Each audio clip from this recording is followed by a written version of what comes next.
History is full of brave leaders, cunning tacticians, and military geniuses, but not everyone can be Napoleon or Sun Tzu. Today, we're counting down the top 10 worst generals ever. Number 10. General John Pope. In the summer of 1862, Abraham Lincoln needed to have more capable military generals and a much larger army on the eastern front of the Union's fight in the Civil War. So he transferred Major General John Pope from the west that summer to an eastern outpost. General Pope came under the command of the newly created Army of Virginia. Its job was a simple one: cover northern Virginia and keep the Confederacy at bay there while Major General George McClellan campaigned along the Virginia Peninsula. Major General Pope had every opportunity to succeed at that task with a lot of men at his disposal. But things took a turn for the worse. It began on July 14, 1862, when Pope didn't seem to care that his opponents were strong at the time. Pope's men were led right into a stupid and extremely avoidable trap at the Second Battle of Manassas, also known as the Second Battle of Bull Run, not long after he took command. And then famed Confederate General Robert E. Lee completely decimated Pope's army. It cost the Union more than 12,000 troops in this general's blunder. Number 9. General Douglas Haig. Many generals failed miserably in their commands during World War I. British commander Douglas Haig was one of those leaders. As the war began, Haig completely dismissed the dangers of machine gun fire on the battlefield. On July 1, 1916, he ordered his men to go over the top and across the war front at the First Battle of Somme. Nearly 20,000 of them died immediately when they were mercilessly fired on by German machine gunners. General Haig may have lost twice as many men in a single day, no less, as the notorious 1st Duke of Wellington had lost during the entire Peninsular War. But he refused to change tactics. He continued to assume that going over the top and running out into the fields would eventually win the war. In total, the British lost roughly 420,000 men at the Somme. The next notably bungled offensive on General Haig's end came at a place called Passchendaele. From July 31, 1917, through early November of that year, he lost another 275,000 troops. After the war, General Haig was viewed so badly by the British public for having sent so many men to quick and ineffective deaths that it was said the soldiers had been lions led by donkeys. That phrase came to be closely associated with General Haig specifically, as well as other British military commanders. Number 8. William Hull. William Hull is the only general officer in the history of the American military to be actually ordered before a firing squad for both dereliction of duty and cowardice on the battlefield. He was appointed the governor of Michigan Territory in 1805.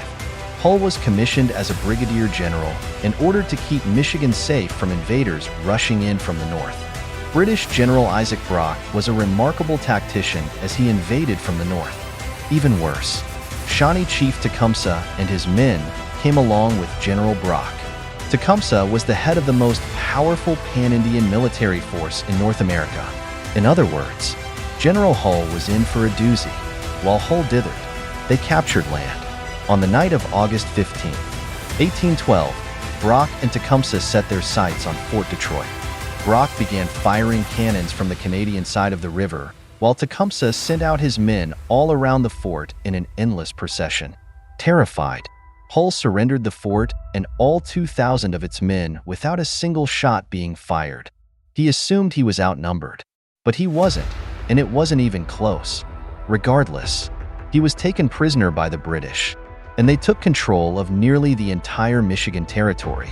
He ended up being found guilty of 11 counts and was ordered before the firing squad. However, President James Madison intervened and spared him from execution. Number 7. General George McClellan. George McClellan had a great resume, second in his class at West Point. Experience as an observer in the Crimean War and years of work in private life as the chief of engineering for the Illinois Central Railroad. Abraham Lincoln convinced McClellan to take on the Peninsular Campaign through the late spring and early summer of 1862. Lincoln wanted him to march directly to the Confederate capital of Richmond. Instead, McClellan chose to do an amphibious landing of more than 100,000 troops at Fort Monroe. He was immediately checked by a Confederate force under John Bankhead Magruder, even though Magruder's men were outnumbered 10-1 by McClellan's massive force. The Union general again became paralyzed by analysis and refused to simply overrun the Southerners. Eventually, McClellan slowly made his way toward Richmond, but then Robert E. Lee showed up. As bad of a general as McClellan may have been, Lee was a great one, and the Confederate leader quickly recognized he was dealing with a wimp on the other side. He burst through McClellan's lines and devastatingly defeated the Union. Frustrated, Lincoln eventually relieved McClellan of his duties. He was reinstated for a time later, though and badly stumbled once again at the Battle of Antietam. Number 6. General Gideon Pillow. Gideon Pillow first displayed his ineptitude during the Mexican-American War when U.S. President James K. Polk made him the Major General. At the end of the Mexican-American War, he returned home to Tennessee. Once there, as talk of the Civil War bubbled up, Pillow organized a state militia. He was eventually appointed as a brigadier general for the Confederacy. After winning a battle at Belmont, he was tasked with leading Confederate troops to defend Fort Donelson along the Mississippi River. Ulysses S. Grant was on the warpath, though Pillow went on the offensive and actually had Grant on his heels at first. However, Pillow made a colossal error. He retreated his men back to the fort rather than charge through the Union's weakened lines. The Union Army quickly recovered and returned for a second fight against Pillow's men. By then, the Northerners had much more manpower backing them, and they proved too much for Pillow's men to handle. This battle cost the Confederate almost 15,000 troops. Rather than accept defeat like an esteemed general, Pillow didn't stick around to see the fort surrendered. Instead, he ran off in the night, escaping with his life, but forever earning the derision of his men for the cowardly act. Number 5. Admiral Pierre de Villeneuve.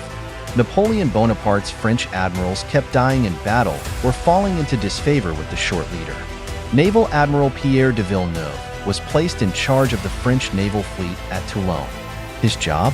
To draw Horatio Nelson's British fleet out to the Caribbean for a supposed battle royale. Then, de Villeneuve was supposed to secretly abscond back to the English Channel and help prepare for a land invasion of England. He didn't obey his orders. Instead of sailing for the English Channel, he went straight to Cadiz, Spain. The British responded by blockading the port of Cadiz and trapping de Villeneuve inside. Napoleon was rightfully incensed, and he informed de Villeneuve that the useless admiral was to be relieved of his duties. In a fit of anger at getting fired and stuck with nowhere to go in the port of Cadiz, de Villeneuve did what only a foolish man might do. He lashed out at Nelson's powerful fleet. The subsequent Battle of Trafalgar was such a complete and total victory for the British that it established their naval dominance worldwide for well over a century after that. Villeneuve lost 20 ships in the fighting. Nelson lost just one. After all, the French admiral committed suicide to end it all quickly. Number 4. General Erich Ludendorff. In the opening month of World War I, he led a massive German victory against the Russians at Tannenberg. He wanted a submarine warfare more than any other German general during the 1910s. He was the one pushing hard for unrestricted submarine attacks against Allied shipping and even neutral countries like the United States. We all know what came next: the sinking of the Lusitania. After they sank the Lusitania, the United States joined World War I. That suddenly became a massive problem for Ludendorff, considering that his military now had to fight on two massive fronts. Despite Ludendorff's calls to keep fighting, the Treaty of Versailles nixed things for his nation. After the Treaty of Versailles practically cut the German economy and recovery down to its knees, Ludendorff started going around with what has since been called the stabbed-in-the-back theory. He claimed that the newly formed Weimar Republic was a conspiracy to hurt regular Germans. In the end, Ludendorff's flagrant actions away from the battlefield after World War I led directly to the storm clouds that brought World War II back to the continent so soon after that. It was made even worse by the fact that Ludendorff himself died in 1937. Number 3. Francisco Solano Lopez. Well, a mostly useless military general named Francisco Solano Lopez single-handedly and inadvertently led Paraguay into a war with Argentina, Brazil, and Uruguay in the middle of the 19th century. Carlos Antonio López been a dictator who had significantly modernized Paraguay in the middle of the 19th century. By the end of his reign, the elder López left his son with a relatively powerful military. In December 1864, Francisco and his beloved nation were at war with Brazil. That month, Argentina refused to allow a Paraguayan military outfit to pass through its territory. Angry about that show of disrespect, López declared war on Argentina as well. This prompted Argentina, Brazil, and the Brazilian-aligned government in Uruguay to form an alliance. That alliance then officially declared war on Paraguay on May 1, 1865. The resulting War of the Triple Alliance devastated Paraguay. The fighting halved its pre-war population. Even worse, it led to the death of around 90% of its fighting-age men. Eventually, he met his own demise in combat on March 1, 1870. Number 2. Antonio López de Santa Anna. Mexican General Antonio López de Santa Anna likely wished everyone actually did remember the Alamo. His rise to power in Mexico was marked by constant shifts and betrayals of his allies. After the Texans defeated him at the Battle of San Jacinto, Santa Anna was captured.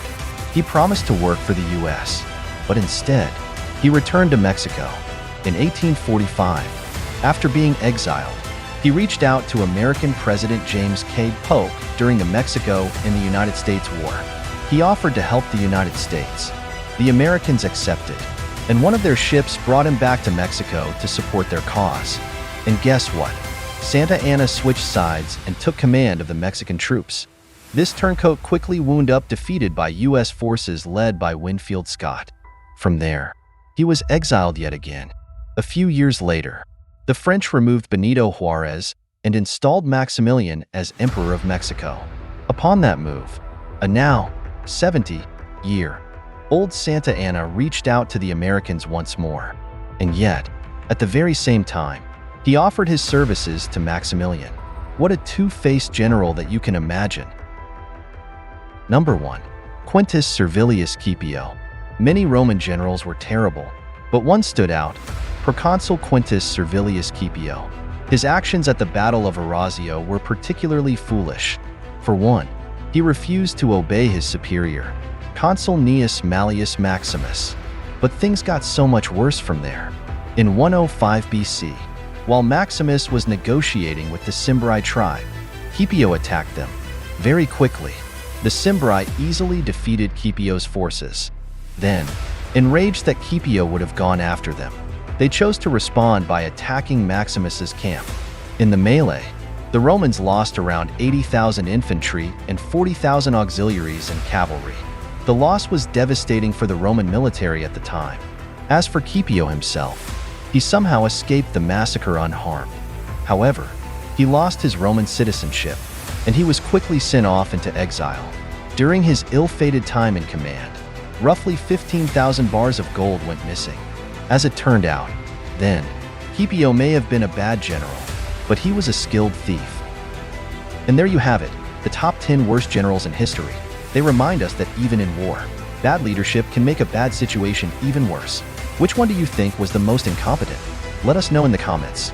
And don't forget to like, share, and subscribe for more historical trivia.